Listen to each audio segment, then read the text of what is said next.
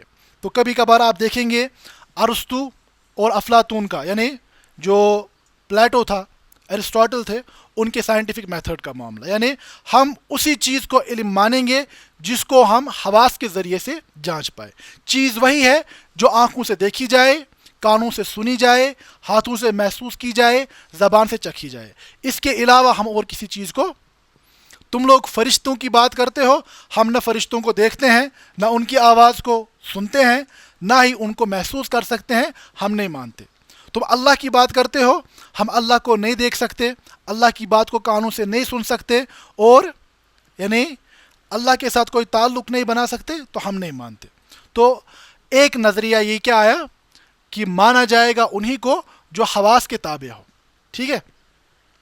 اب اس سے آگے چل کر جو بڑا ایک فلسفی آگسٹ کومٹ کی صورت میں ہمارے سامنے آیا، تو لاجیکل پازیٹیوزم کا ایک اور فلسفہ، میں اختصار کے ساتھ باتیں کہہ رہا ہوں، تو وہ مزید آگے چلے کہ ہم صرف اس چیز کو مانیں گے جس کو دیکھ سکیں، ٹھیک ہے۔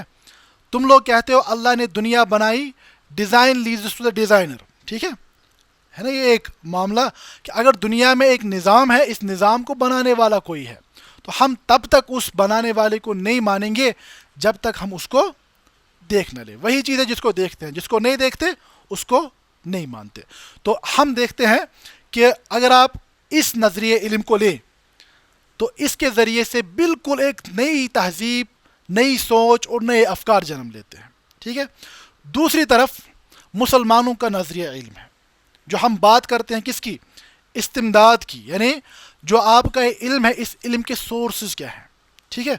تو مسلمانوں کے یہاں عقل کا اپنا مقام ہے، حواس کا اپنا مقام ہے، لیکن یہ علم کے حصول کا آخری ذریعہ نہیں ہے۔ بات سمجھ آ رہی ہے؟ عقل کا مقام ہے، عقل کا اپنا استعمال ہے، حواس کا مقام ہے، حواس کا استعمال ہے، لیکن ان سب سے بڑھ کر علم کا ایک اور ذریعہ اور سب سے قطعی اور حتمی ذریعہ جو مسلمانوں کے یہاں پایا جاتا ہے وہ وحی کا راستہ ہے۔ یعنی ہمارا یہ ماننا ہے، ہمارے یہاں نظریہ علم یہ ہے کہ اللہ رب العزت نے انسانوں کو بنایا اور انسانوں کی رہنمائی کے لیے انبیاء کو مبعوث فرمایا، ان پر وحی کو نازل فرمایا، اور اس وحی کی روشنی میں انسانی زندگی کو ترتیب دینے کا مطالبہ کیا گیا۔ تو اب دیکھیں دو راستے ہیں، ایک وحی کے انکار کا راستہ، دوسرا وحی کے قبولیت کا راستہ۔ آپ اب وحی کو علم کا سب سے اونچا ذریعہ تسلیم کرتے ہیں، اس کے بعد اب اس وحی کے علم کو سمجھنے کے لیے عقل بھی استعمال ہوگی اور حواس بھی استعمال ہوں گے، لیکن یہ علم کا سول، خالی آخری ماخذ نہیں ہوگا۔ ہم یہ کہیں گے کہ اللہ نے قرآن مقدس میں عقل کے استعمال پر بہت زیادہ یعنی تاکید فرمائی ہے۔ ان فی خلق السماوات والارض واختلاف اللیل والنہار لآیات لأولی الالباب، بے شک زمین و آسمان کی تخلیق میں، رات دن کے بنانے میں ان لوگوں کے لیے نشانیاں ہیں جو عقل والے ہوں۔ اسی طرح افلا تعقلون کتنی جگہ قرآن میں کہا گیا، ٹھیک ہے۔ تو ہم یہ کہیں گے کہ عقل کا اپنا ایک مقام ہے، لیکن عقل ہمیں خالق کی مرضی کی اور نافرمانی کا راستہ نہیں بتا سکتی۔ حلال کیا ہے، حرام کیا ہے، اس کا ماخذ اللہ کی ذات ہے، نہ کہ انسان کی عقل۔ بات سمجھ آ رہی ہے؟ یہ بات سمجھنا بہت زیادہ ضروری ہے، کیونکہ جب قرآن کے متعلق شبہات کھڑے کیے جاتے ہیں تو ہم یوں سمجھے ہم غلط پچ پر کھیلنے جاتے ہیں۔ جب غلط پچ پر کھیلنے جائیں تو آپ کی ہار یقینی ہوگی، ٹھیک ہے۔ تو پہلی بات، ہمارے یہاں نظریہ علم قرآن کیا ہے؟ ہمارے لیے یہ کوئی بڑی بات ماننا نہیں ہے کہ قرآن اللہ کا نازل کردہ کلام ہے. کیوں؟ کیونکہ ہم وحی کو علم کا ذریعہ مانتے ہیں. اب دوسرا وہ نظریہ ہے جہاں پر وحی کو کوئی حیثیت حاصل، لیکن قرآن تو موجود ہے. اب وہ قرآن کو کیا سمجھتے ہیں تو وہ اس پر اپنے دلائل دیں گے. وہ کیا کہیں گے؟ محمد صلی اللہ علیہ وسلم بہت زیادہ ذہین تھے، ان کی اپنی ذہانت کا نتیجہ ہے. معاذ اللہ انہوں نے تورات اور انجیل کو پڑھا تھا، وہاں سے نقل کر کے لائے تھے. مختلف چیزیں، یہ شاعر ہے، یہ ساحر ہے، یا اور کچھ چیزیں. تو فرق کہاں سے آ رہا ہے؟ فرق آ رہا ہے آپ کے علم کے ماخذ کیا ہے، آپ کی ایپسٹمولوجی، آپ کا نظریہ علم کیا ہے. تو اب وحی کو ہم کیوں مانتے ہیں، اس کو کیوں علم کا ایک اتھینٹک ذریعہ مانا جائے، وہ آگے چل کر ہم انشاءاللہ وحی کی بحث میں تفصیل کے ساتھ پڑھیں گے. تو فی الحال جو بات مجھے سمجھانی ہے، جب ہم علوم القرآن کی بات کرتے ہیں، ٹھیک ہے، تو ہم کیا کہتے ہیں؟ یہ قرآن کو سمجھنے کا ایک طریقہ ہے. اب اس طریقے کو بنایا کس نے؟ ٹھیک ہے نا. کوئی یہ کہے کہ تم کون ہوتے ہو یہ بتانے والے، قرآن کو ایسے سمجھو، قرآن کو ویسے سمجھو، ایک کتاب ہے، میں اپنی مرضی کے مطابق سمجھوں گا. ہم کہیں گے کہ مسلمانوں نے جس نظریہ علم کو قبول کیا ہے، اس نظریہ علم کے تحت علوم القرآن کے 3 بنیادی ماخذ ہیں. ٹھیک ہے. پہلی بات، من الکتاب والسنہ. ہم نے جو یہ میتھڈالوجی ترتیب دی ہے قرآن کو سمجھنے کی، ان قواعد کو حاصل کرنے کا پہلا ذریعہ ہمارے پاس خود قرآن ہی ہے. دوسرا، قرآن کی شارح کے طور پر اللہ کے نبی صلی اللہ علیہ وسلم کو اللہ نے بطور ڈاکیہ نہیں بھیجا تھا. ڈاکیہ کا کام کیا ہوتا ہے؟ وہ کوئی کتاب لائے گا، کوئی چٹھی لائے گا، آپ کے حوالے کر دے گا، خود رخصت ہو جائے گا. لیکن اللہ کے نبی صلی اللہ علیہ وسلم کی حیثیت ایسی، اللہ کے نبی صلی اللہ علیہ وسلم کے بارے میں کہا گیا لِتُبَيِّنَ لِلنَّاسِ مَا نُزِّلَ إِلَيْهِمْ. اے اللہ کے نبی صلی اللہ علیہ وسلم، ہم نے آپ پر اس قرآن کو نازل فرمایا تاکہ آپ لوگوں پر بیان کر سکیں، وضاحت کریں جو ان کی طرف نازل ہوا ہے. یعنی قرآن کی وضاحت کرنا رسول اللہ صلی اللہ علیہ وسلم کا فرض تھا. اسی لیے ہم کہتے ہیں علوم القرآن کا دوسرا جو سورس ہے وہ کیا ہے؟ وہ ہے السنہ. اب اس کے بعد ہم کہتے ہیں کہ دوسرا جو تیسرا ماخذ ہے کلام الصحابہ. صحابہ رضوان اللہ علیہم اجمعین، ان کا کلام. تو صحابہ کو ایک امتیاز حاصل ہے جو کبھی اور کسی کو حاصل، کہ وہ قرآن کے اول مخاطبین تھے. دوسرا، انہوں نے وحی کے نزول کے زمانے کو جیا، وہ اس زمانے کے عینی شاہد تھے. ٹھیک ہے. اسی لیے ہم آگے دیکھیں گے انشاءاللہ، بعض صحابہ یہ کہتے تھے کہ اللہ کی قسم قرآن میں کوئی ایسی آیت نہیں ہے جس کے بارے میں ہم یہ نہ جانتے ہوں کہ یہ کب نازل ہوئی، کہاں نازل ہوئی، کس کے بارے میں نازل ہوئی، اللہ کے نبی صلی اللہ علیہ وسلم اس وقت کس حال میں تھے. تو ہم یہ ساری باتیں جانتے ہیں. تو اللہ کے نبی صلی اللہ علیہ وسلم سے براہ راست قرآن کو حاصل کرنا، اس زمانے کو جینا، یہ وہ امتیاز ہے جو صحابہ کے بغیر کسی کو حاصل. تو ہم اسی لیے کہتے ہیں کہ علوم القرآن کا ایک اور سورس جو ہمارے پاس ہے وہ صحابہ ہے. اس کے بعد وہ علماء جنہوں نے قرآن، سنت اور کلام صحابہ کی روشنی میں کتابوں کو لکھا. اس کے علاوہ عربی لغت علوم القرآن کا اہم ذریعہ ہے، اور اس کے بعد ریزن، انسان کی عقل ان چیزوں کو سامنے رکھتے ہوئے قرآن پر غور و فکر کرے تو وہ قرآن علوم القرآن کا اور ایک ذریعہ ہے. تو یہاں پر جو بات میں سمجھا رہا ہوں، استمداد کہ اس علم کے سورسز، اگر آپ کیمیکل ری ایکشن کوئی کرنا چاہتے ہیں تو اس کا اپنا مقام ہوگا، اس کے لیے اپنے ٹولز ہوں گے. آپ کیمیکل ری ایکشن کو فزکس کی لیبارٹری میں نہیں کر سکتے، فزکس کے ٹولز کو لے کر نہیں کر سکتے. اسی طرح قرآن کو جب سمجھنا ہے تو قرآن کے ٹولز کو لے کر سمجھنا پڑے گا. ٹھیک ہے. اور قرآن کے لیے جو میتھڈالوجی ہے اس کو لے کر کرنا پڑے گا. ایسا نہیں کہ کوئی بھی ایرا گیرا نتو خیرا جس کے پاس یہ ٹولز ہی نہ ہو اس کے بعد قرآن کو سمجھنے کا دعویٰ کرے تو وہ دعویٰ باطل اور مردود ہوگا. بات سمجھ آ رہی ہے؟ اگر میں یہاں پر بیٹھ کر یعنی فزکس کے ایکسپیریمنٹس دکھانا چاہوں، حالانکہ میرا اس علم میں کوئی رسوخ، مجھے اس کے ٹولز کے بارے میں کوئی بات پتہ نہیں ہے، تو یہ جہالت ہوگی، یہ علم نہیں ہوگا. اسی طرح علوم القرآن کے اپنے ماخذ، اپنے سورسز، اپنی میتھڈالوجی ہے. بات سمجھ آئی؟ تو یہ ہوا استمداد. اس کے بعد فضل. اس علم کی فضیلت کیا ہے؟ تو ہم کہتے ہیں ہوا من اشرف العلوم الشرعیہ لتعلقہ المباشر بالقرآن الکریم. یہ علوم الشرعیہ میں سے بھی سب سے زیادہ افضل ترین علم ہے. کیوں؟ کیونکہ علم کی فضیلت کا تعلق اس کے موضوع کے ساتھ ہوتا ہے، اور اس علوم القرآن کا موضوع کیا ہے؟ قرآن۔ قرآن سب سے افضل کتاب ہے، اور اس کتاب کو سمجھنے کے لیے جو علم چاہیے وہ سب سے زیادہ افضل علم ہے۔ اسی طرح ایک اور اہم مسئلہ ہے والواضع۔ واضع ہم کہتے ہیں آرجنیٹر، وضع کہتے ہیں کسی چیز کو بنانے کو، واضع کہیں گے جو کسی چیز کی بنیادیں رکھنے والا ہو۔ تو اگر ہم پیچھے جا کر دیکھیں علوم القرآن کا واضع کون ہے؟ علوم القرآن کے واضع خود رسول اللہ صلی اللہ علیہ وسلم ہے۔ وہ کیوں؟ کہ اللہ نے آپ پر کتاب نازل فرمائی، اور علوم القرآن کا آغاز اسی دن نازل ہوا جس دن غار حرا میں پہلی وحی نازل ہوئی۔ کیوں؟ علوم القرآن کے جو موضوعات ہیں، وحی کا نزول ابتدا کہاں ہوئی؟ غار حرا میں۔ اس کے بعد فرشتہ کیسے وحی کو نازل کرتا تھا؟ جبریل علیہ السلام آتے تھے، وہ کیسے آپ تک اللہ کا پیغام پہنچاتے تھے؟ تو یہ کس دن شروع ہوا؟ یہ اسی دن شروع ہوا جس دن غار حرا میں پہلی وحی نازل ہوئی۔ اب قرآن آپ تک پہنچایا گیا، اس کو پڑھنا کیسے ہے؟ ما انا بقارئ، میں پڑھا ہوا۔ اسی طرح آپ قرآن کو نازل کیا گیا، اس کو سمجھنے کا مسئلہ ہے، ٹھیک ہے؟ تو اب اس کے بعد جب قرآن کو نازل کیا گیا رسول اللہ صلی اللہ علیہ وسلم پر، تو آپ نے اپنے صحابہ تک پہنچایا۔ اب اتنی متعدد روایات ملتی ہیں کہ صحابہ کبھی کبھار کچھ آیات کو نہیں سمجھ پاتے تھے۔ جیسے قرآن میں آیت نازل ہوئی کہ امن کے مستحق کون لوگ ہیں؟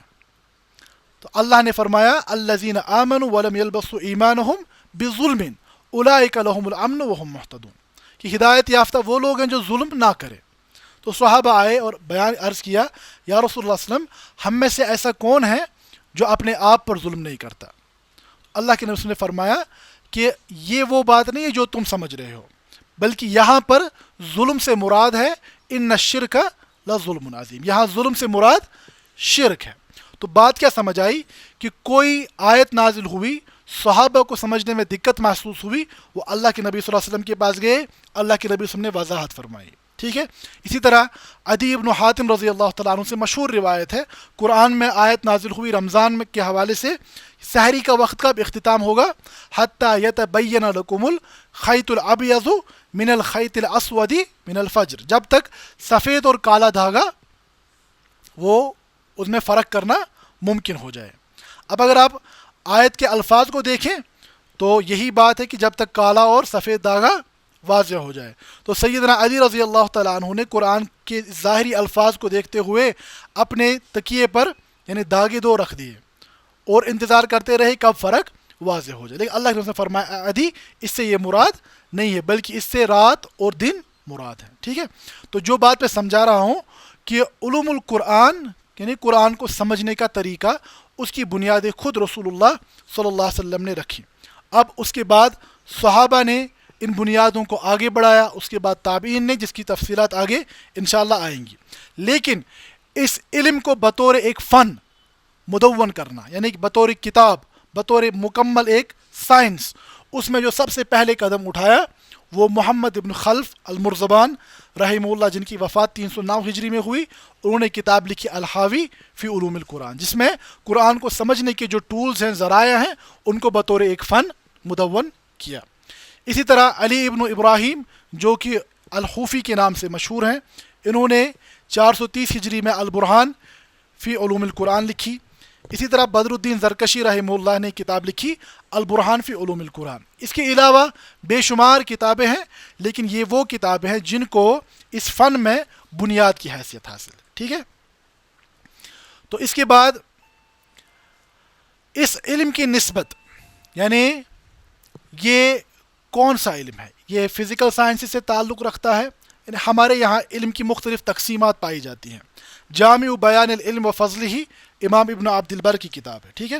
اس میں علم کی ایک تقسیم پائی جاتی ہے۔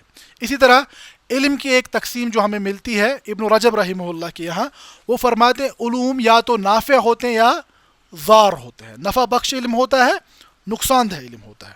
تو قرآن نے بھی اس کی تصدیق کی کہ سحر کے علم کے بارے میں یہ کہا گیا وَيَتَعَلَّمُونَ مَا يَنْفَعُهُمْ وَلَا وَيَتَعَلَّمُونَ مَا يَضُرُّهُمْ وَلَا يَنْفَعُهُمْ، یہ وہ چیز سکھاتے تھے جن سے نقصان پہنچتا تھا.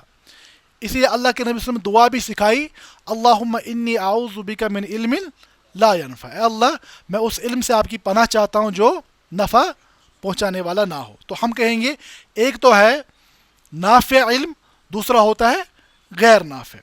اور اسی طریقے سے ہم کہیں گے ایک علم وہ ہے جس کا تعلق دنیائی امور کے ساتھ ہے, دوسرا جس کا براہ راست تعلق شرعی معاملات کے ساتھ ہے.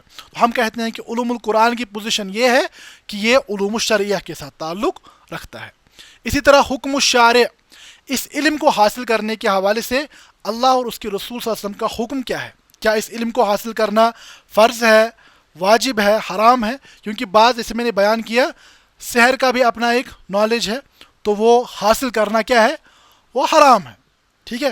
اب جہاں تک علوم القرآن کا تعلق ہے تو ہم کہتے ہیں کہ اس کا حکم کیا ہے, یہ فرض کفایہ ہے, یعنی امت کا ایک طبقہ لازماً اس علم کو حاصل کرنا چاہیے. کچھ لوگ حاصل کریں تو سب کے ذریعے سے ذمہ ادا ہوگا, سب لوگ چھوڑ جائیں تو سب کے سب گنہگار ہوں گے. تو اس اعتبار سے ہم اس وقت جو کام کر رہے ہیں, ہم اللہ کے فضل سے امت کی جانب سے ایک فرض کفایہ کو ادا کر رہے ہیں.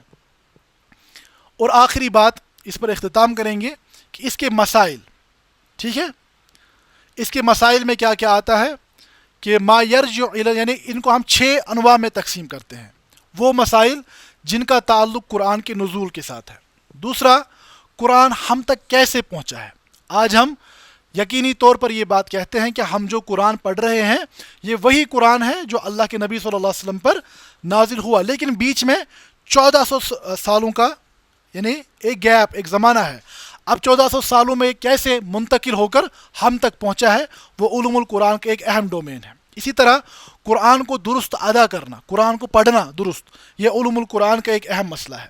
ما یرجع الی الالفاظ, قرآن کے الفاظ کو سمجھنا, یہ اس کا ایک ڈومین ہے.